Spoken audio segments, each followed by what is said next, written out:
So hello everybody, my name is Hung and I'm the founder and the product lead here at Y42.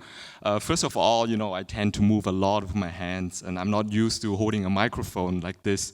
So in case I'm dropping my hand like this, just tell me please, okay? Thank you. All right, let's get started. First of all, I hope you don't get any motion sickness from looking at this GIF. In case yes, I'm trying to skip over it very fast. But today I'm very excited to announce a major, we call it data revolution, using Git as a NoSQL database. And this is a very, let's say interesting talk for me. We have worked tirelessly for the past 6 months to create a new product with Y42, and this is actually the very first time that we show it to the world here at Data Council. And it's my first time at Data Council. Thank you so much. It's my first time at Data Council, and obviously I've been attending a lot of talks before. And what I realized during these talks is that the folks here are very sophisticated, right? We have a very high level of technical sophistication, and we tend to forget that we're in this engineering and VC bubble. And the majority of companies out there, they're not able to stitch together 5 different tools from the modern data stack and really maintain and run it. So we shouldn't forget, this is a bubble that we're in here, and this is why Y42 has made it a mission to enable to enable everyone to work with their data effectively. And keeping that in mind, we were facing a lot of challenges. We had to include the business user within the data value process. We have to make it as frictionless as possible so data engineers and business user can work together. And this is why Y42 started 2 years ago. Before jumping into the new data revolution, the V2 that we're about to present, I would like to show you how the V1 actually looks like first. Can you jump to the next? Sorry? Oh, yeah.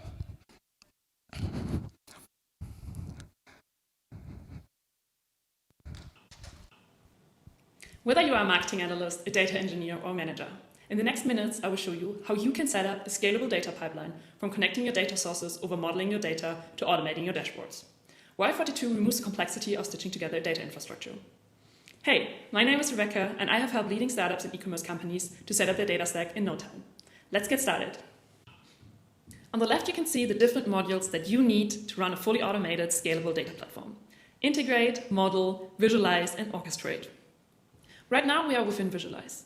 Now assume we are in e-commerce looking to track our ad spend by channel and month, updating near real time. I will show you how to get this dashboard up and running from start to finish. First things first, let's go to Integrate to connect our data sources. You can select one of over 100 plug-and-play connectors. For instance, here we have connected to Facebook ads where you can pick what tables and columns you want to automatically load. Let's go with Ads Insights, click on Import, and boom, we are done. All of the raw data has been loaded and stored on your data warehouse for you. See here, all your data is there. Y42 helps you to set up or connect to an existing data warehouse. It takes care of your configurations and maintenance. For this product tour, I've gone ahead and connected both Google Ads and Facebook Ads data. The next step is to go to Y42 modeling to transform and merge the two data sources. You have the choice between no-code modeling or SQL-based modeling.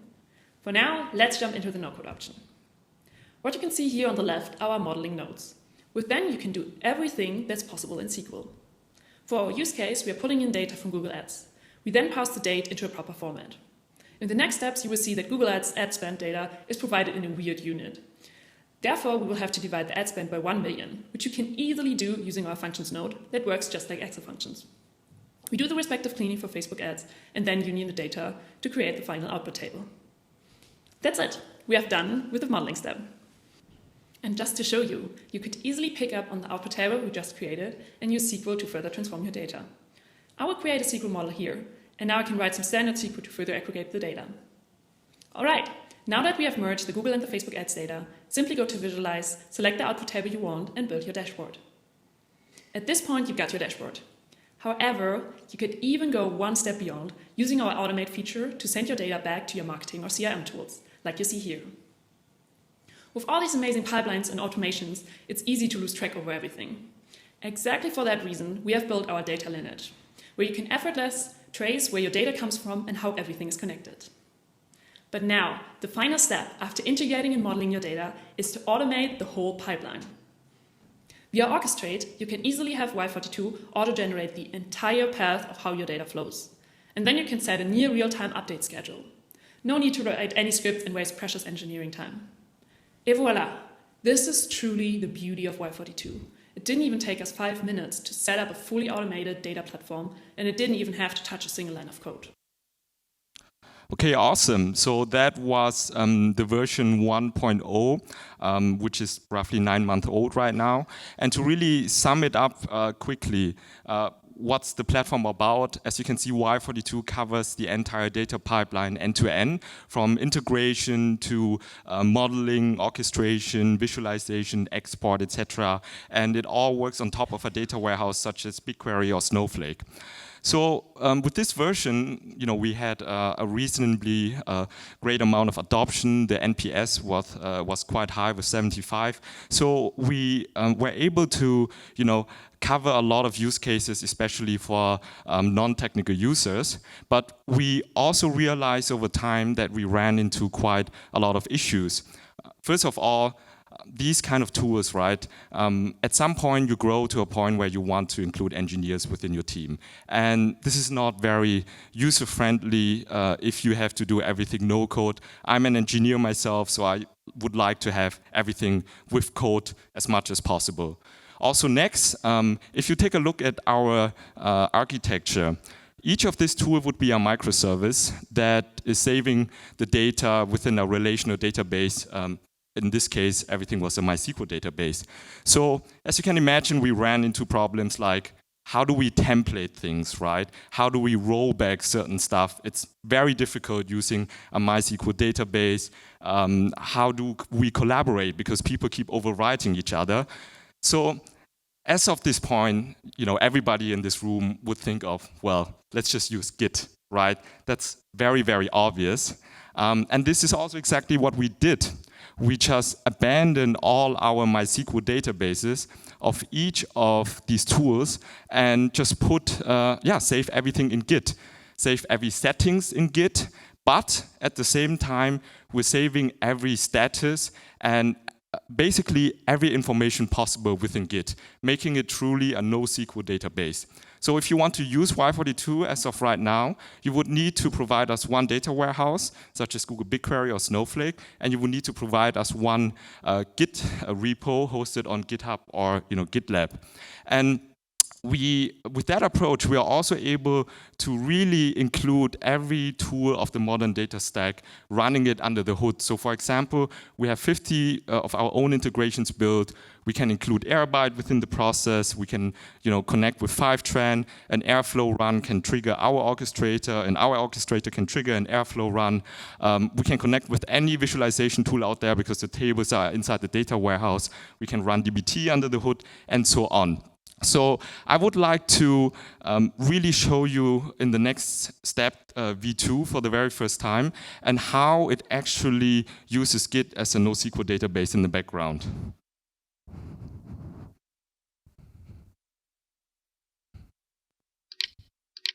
Hey everybody, I'm incredibly excited to welcome you to the new Y42 app. For today's demo, I've already set up an account called Data Council. And in order for Y42 to work, we would need to provide a cloud storage, such as Google Cloud Storage or S3, a data warehouse such as BigQuery or Snowflake, and most importantly, a Git repo hosted on GitHub or GitLab. I really didn't want to bore you too much today with the setup, so I've already connected the Data Council account with a BigQuery, a Google Cloud Storage, and a GitHub repo. So the important part for this demo is really the Git repo Y42 Data Council DB. This is the one that is connected to this account, and I've it already open within GitHub. So you have to really remember, we save every file, and basically everything within Git now as a NoSQL database replacement. So you can also see that the folder structure resembles the tools that we also offer within Y42, such as integrations, model orchestration, and so on. Now, let's see the very first innovation that we made. When we refresh the app, what's happening under the hood is we clone the remote repository, we do git fetch, git pull, and we store it within the browser file system inside IndexedDB. So under the hood, we develop our own Git client for the browser using WasmGit, which is a WebAssembly compiled version of Git 2. So let's set up a completely new integration from scratch, and you will understand everything much better immediately. So let's go. But before doing that, let's actually create a new branch first. Let's create a branch called Git Data Council of the master branch. Now, let's create a new Google Ads integration called Data Council Google Ads.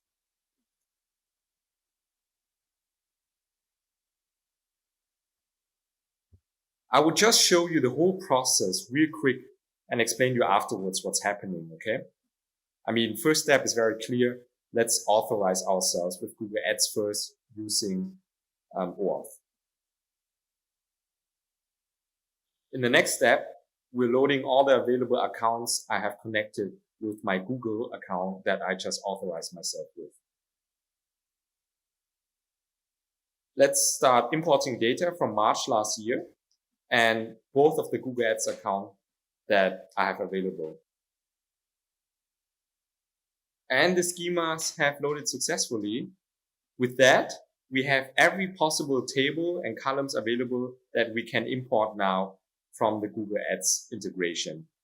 Let me just go ahead and import everything, every possible column from the ad groups table.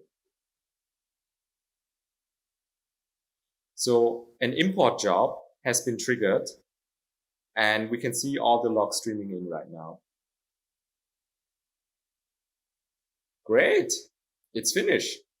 The data has imported successfully. Woohoo!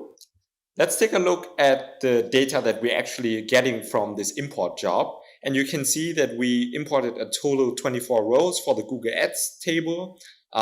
This is the actual representation of the data that has been created inside BigQuery immediately. So this job that ran created this table that you see right here. Let's play a bit of detective and trace back the different Git commits and see what really happened under the hood. So first of all, I created a new Google Ads integration, and this with the name Data Council Google Ads. You can see it right here. I'm already in the right branch called Git Data Council, and we created this Data Council Google Ads brand, and these are the metadata and the settings JSON that I just talked about, right? In the subsequent step, you would see that the backend would commit a secret, an encrypted secret, which is the token that we just authorize ourselves with Google.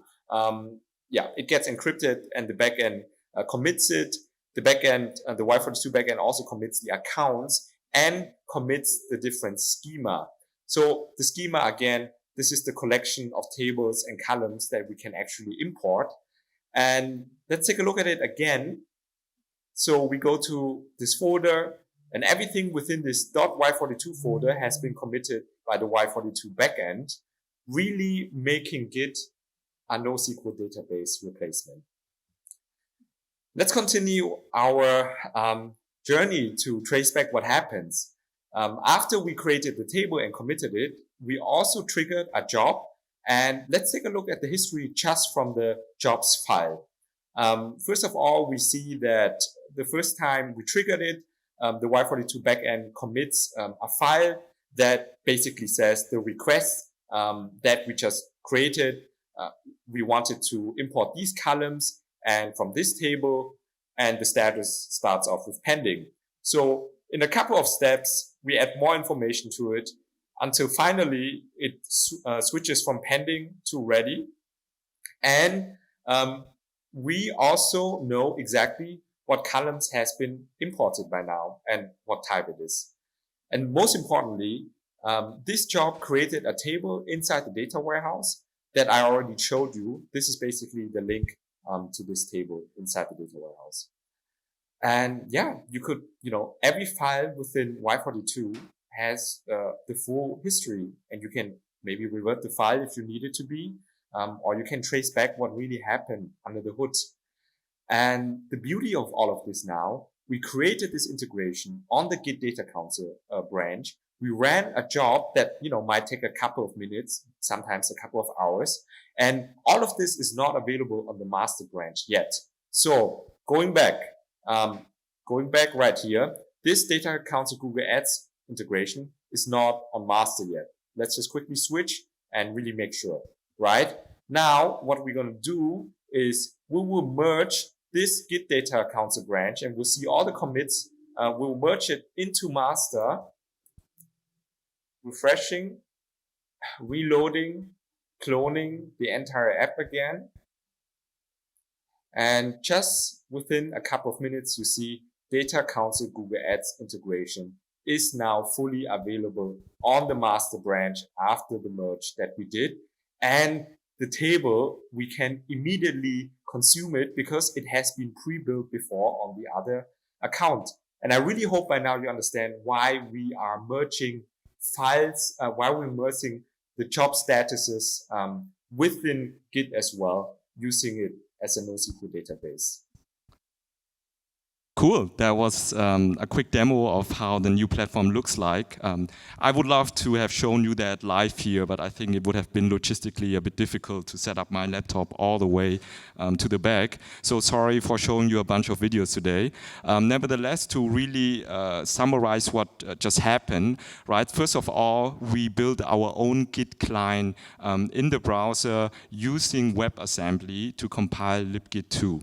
And we're the very first company that has ever done that, and this is highly experimental because we're cloning a big repository where everything gets saved in there, right? The jobs get saved in there, the accounts, the schema, the settings. So if you take a look at this visualization, at this slide here, I mean, first of all, the first thing that people would think of using Git is obviously just to save the settings. The settings would, for example, be like for the integrations, I want to save which columns, like ID and revenue, and the table is called the orders table, right? And then every time the Y42 backend or the Y42 bot would take these settings and actually run a job. So it runs a job and it creates a table inside the data warehouse. So there's a linear, they're directly connected, the job with the table inside the data warehouse. And we were fighting a lot for a long time where to save this job. Should we save it in a different database, or should we save it directly within Git? And obviously, as you can see it in the demo, we decided to stick and really save everything within Git. So when you run a job and then you merge it from one branch to another, it would be available immediately.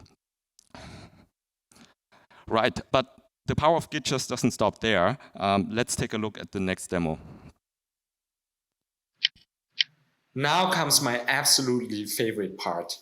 The power of Git and a file system under the hood is really limitless. Let me showcase you a couple of examples by first renaming this Google Ads integration from main AdWords to Data Council integration. You can see that we made this local change now, and I haven't committed these changes yet.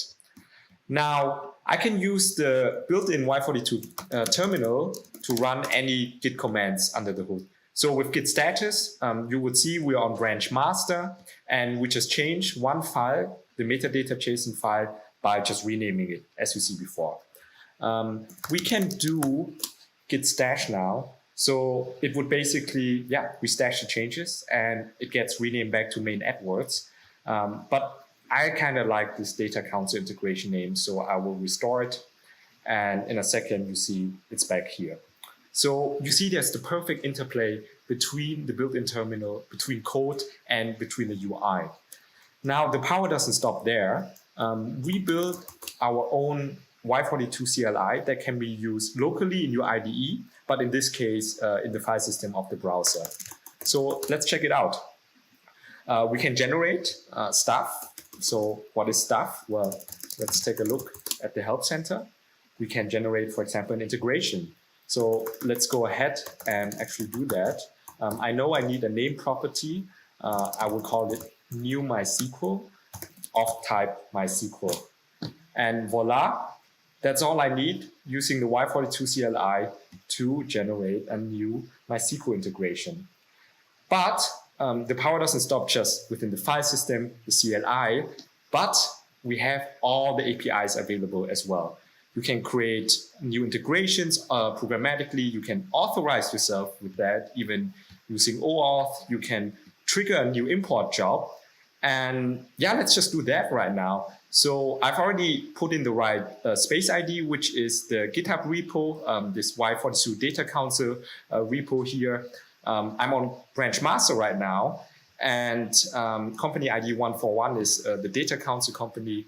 And I want to trigger a new integrations job for the main AdWords that we just showcased. So let's go back here, go back to the main AdWords integration. Let me actually, discard this change. I want to have it back to main AdWords. So you see here, in a second, we will trigger a job using the API. And let's just execute it. Let's see. It was successful. So let's go back here. I'm not doing anything. The UI will react to it, automatically. So we see we just trigger a new integration job in here. The logs are coming in right now. And this was just really beautiful, right? If you see what just happened is we use the CLI, we use the Y42 API, and what I just showed you really allows companies like marketing agencies, BI agencies, private equity firm, and any companies with multiple brands spin up their entire data pipeline programmatically with just one click. I have another Easter egg for you. With everything as code, there's some really cool stuff we can make happen.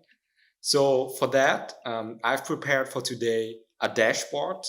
And it's just our dashboarding system, nothing really fancy. And the first thing I want to show you is everything is code now. And I just moved the position of this widget. And clearly, you can see the X and the Y axis moving. I don't want it to be at this position. So I'm going to discard the changes for now. The interesting part is when we create let's just create a new tab called tab 2. And I'm going to create a new widget now.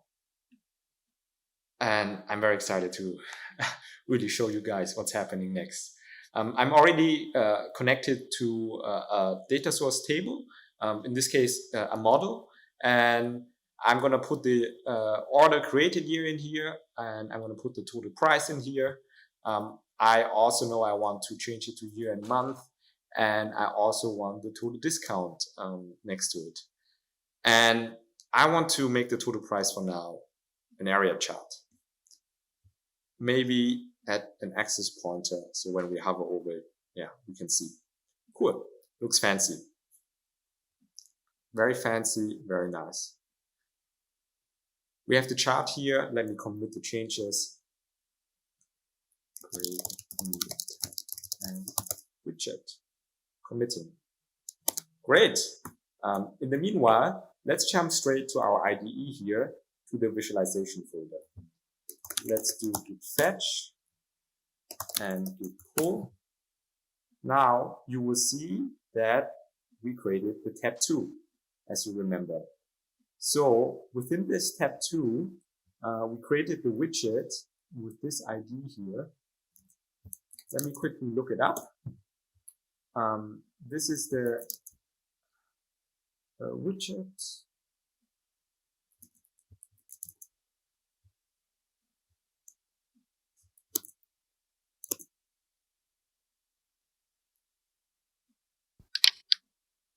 Let's look it up, the widget.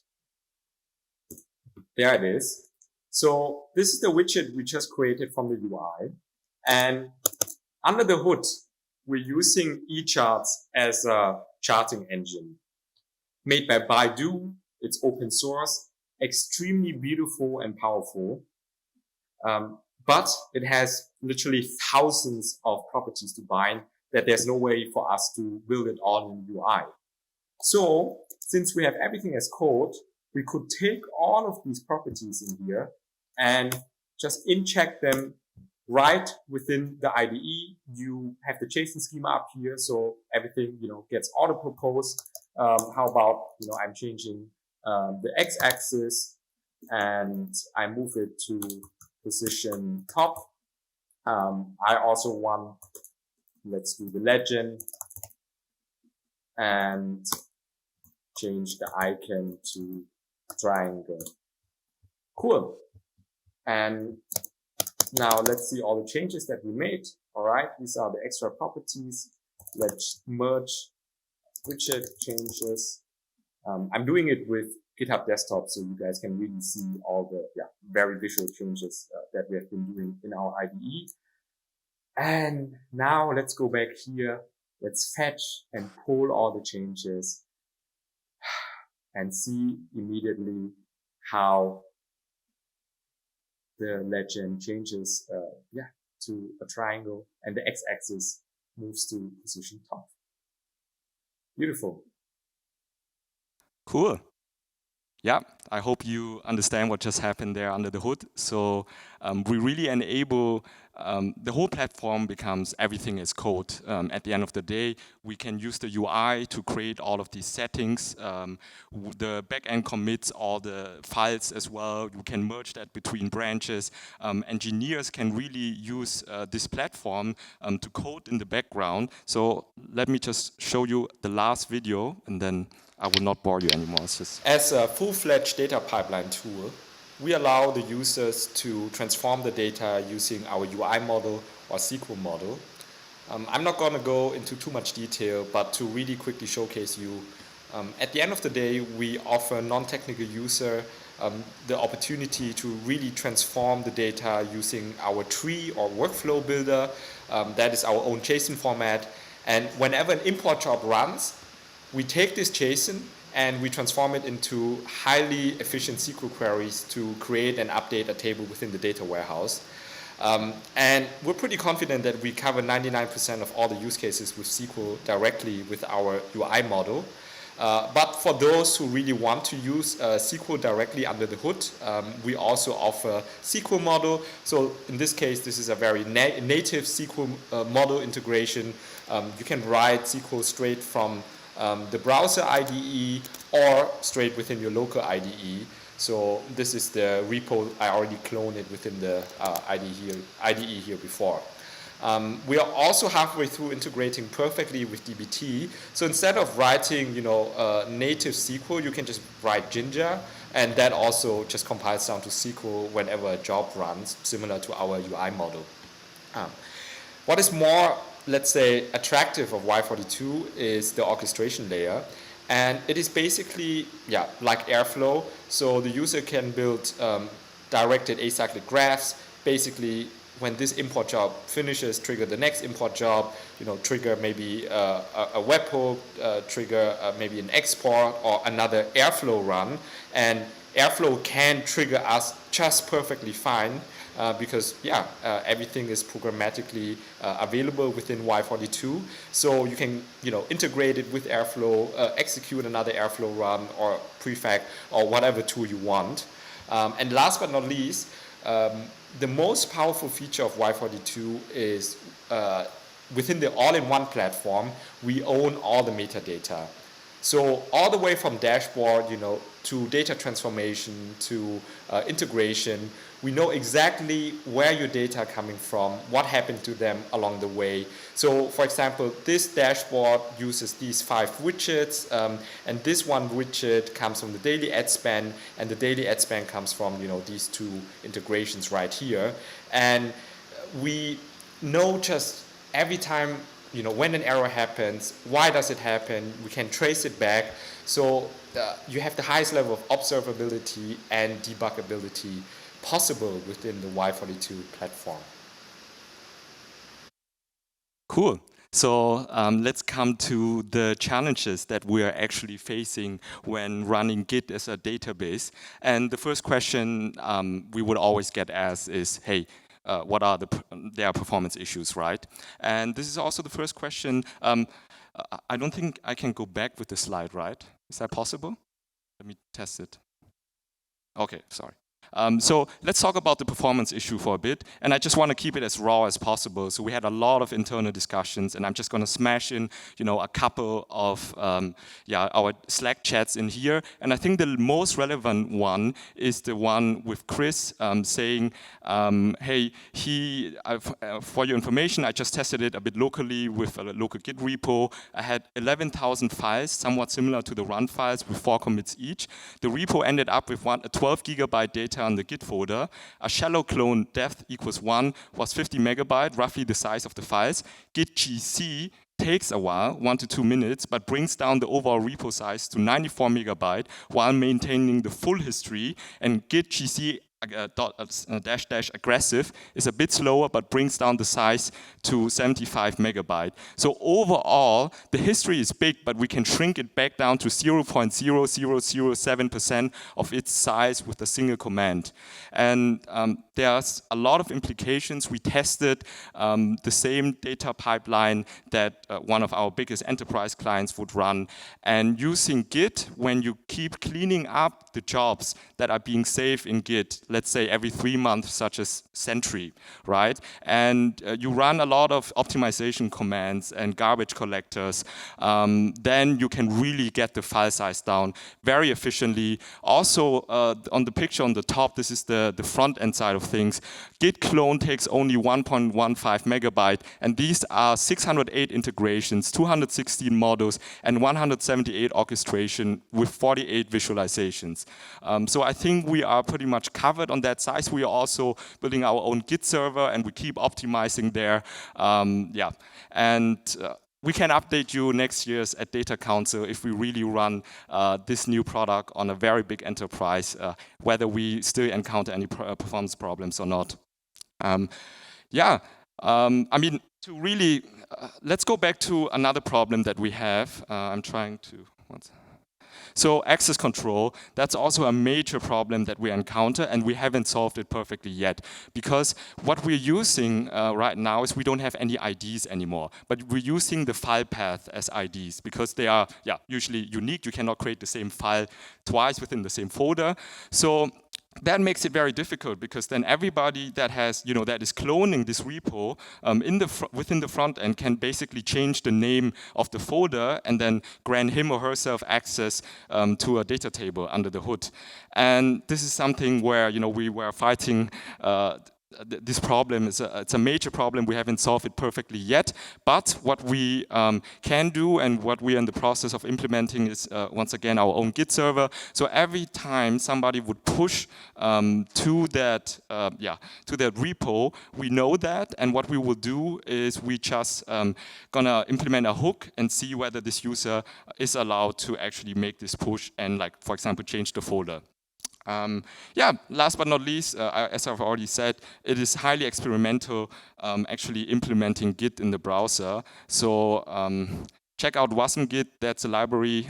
We are one of the main contributors now to this one. And I think if you apply it even outside of the data space, this is a very rewarding approach for any other industry running Git in the browser as we do. And so to really summarize, what is Y42? What is the new version of Y42? What is our value proposition?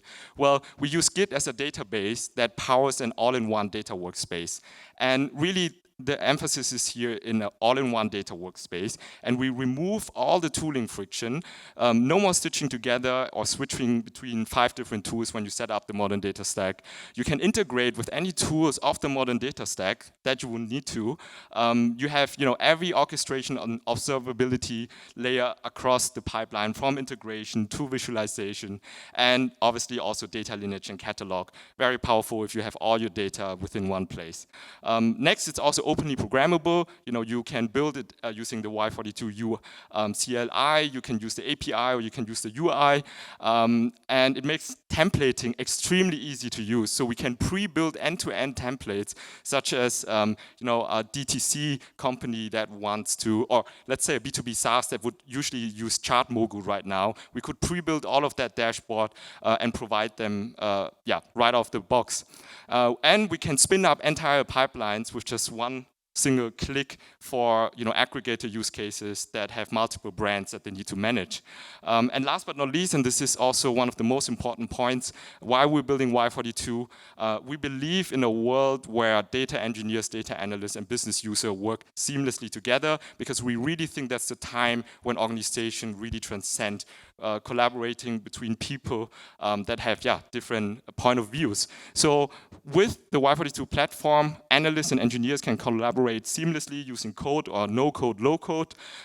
Everything version control, auditing, backup, replication, powered as Git, makes it very collaborative, instead of before where everybody would override each other.